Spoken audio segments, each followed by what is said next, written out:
Hello everyone, thanks for joining me today. My name is Alexander Landry and I've been working on a project on the psychological impact of biomarker-assisted diagnosis of Alzheimer's disease.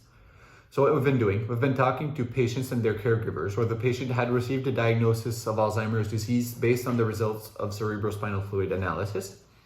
We've been doing this before and after they got their results whenever possible, and so far we've talked to 6 patients and 10 caregivers, but recruitment is ongoing.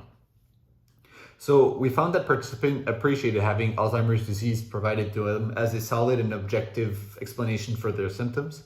They also appreciated the ability to act based on this information, such as making future arrangements for care. They did not, however, appreciate the invasiveness of the lumbar puncture, and they did not appreciate that AD was a difficult diagnosis to receive with little possible action. So this is largely consistent with the literature on the disclosure of amyloid PET results, except for the part about the invasiveness of lumbar puncture, which just goes to show the importance of increasing access to amyloid PET or developing other technologies that are less invasive and more accessible. When we asked participants if they would recommend the procedure for a family member in a similar situation, almost all of them said they would, except for one caregiver. There is, of course, a strong bias to this due to the fact that all of them had chosen to do it in the first place, but this does go on to show that they do not typically regret it.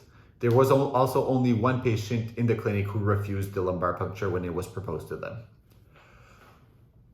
We found that patients reported higher quality of life than the proxy report given by the caregiver. So we do think this is important as in a way to show that it's important to ask the patients directly for their opinions in future studies and not just rely on the caregivers. Thank you for your attention today, and I'll be available to answer any question you may have about my research. Have a great day.